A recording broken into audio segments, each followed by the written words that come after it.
a river, a mountain, a fertile valley and rich hunting grounds. The area of today's Zagreb appealed even to the earliest settlers. Archaeological findings from the Medvednica mountain established a human presence in the area over 50,000 years ago. With the development of agriculture, these early humans gradually descended the mountain and moved a bit closer to the fertile valley.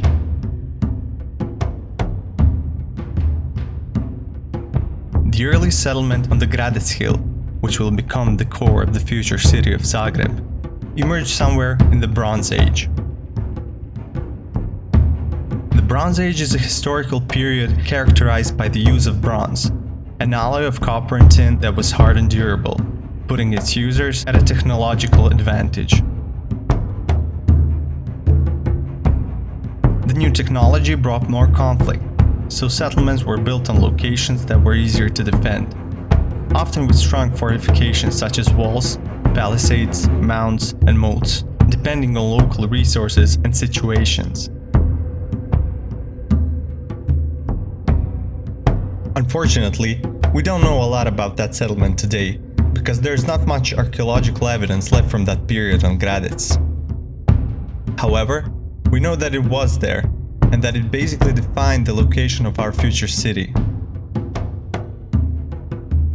In today's episode, we'll try to make an educated guess about how it might have looked like, using the available archaeological evidence and some examples of the time. So let's get to it.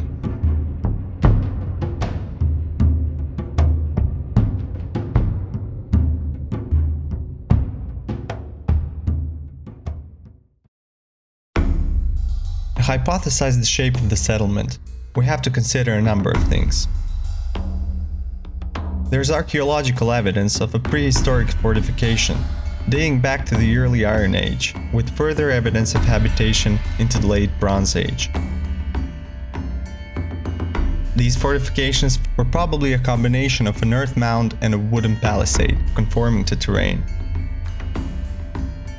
Generally, besides tribal social organization, terrain is the main reason why most prehistoric settlements have an organic or a near circular form.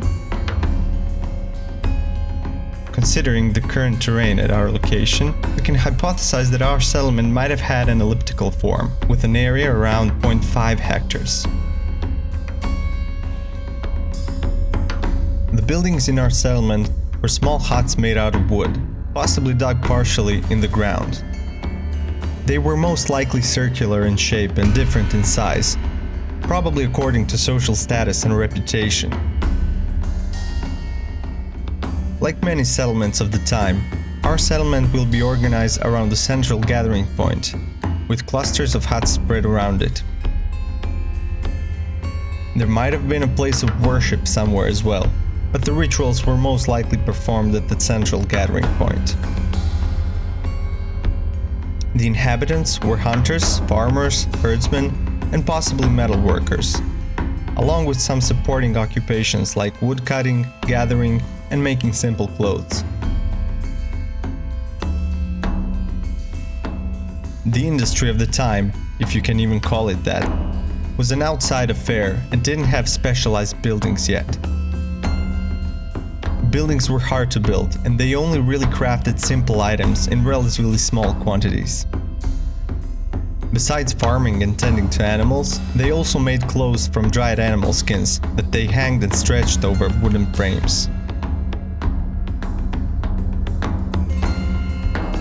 The Gradit settlement existed for about 500 years, and after it disappeared, the location was only periodically inhabited until the early Middle Ages.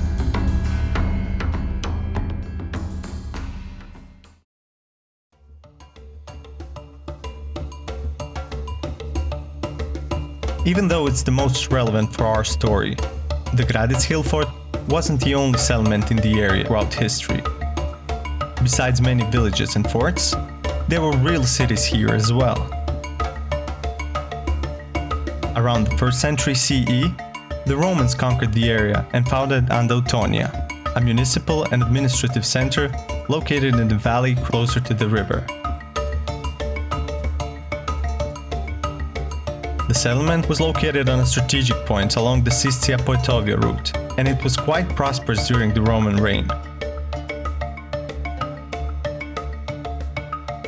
Even though it didn't directly influence Zagreb's urban form, it had an effect in establishing the area as an administrative center of the region, as well as being the first real urban settlement in the wider city area. Andautonia existed until the 4th century, when it was most likely pillaged and razed by the Huns. The Great Migration that followed brought instability to the region, so the population fled to higher and safer locations, possibly to the Gradec hill as well. However, continuous habitation in the Zagreb's urban core won't really begin until the arrival of the Slavic tribes in the 7th century. They will build on the foundations of the earlier settlement, marking the beginning of more than 1,000 years of continuous progress and growth. We'll make this time the next chapter of our story, and see how a medieval tribal settlement was different than a prehistoric one. We'll again use the available archaeological findings from the Gradit's location, and knowledge about typical Slavic settlements of the time.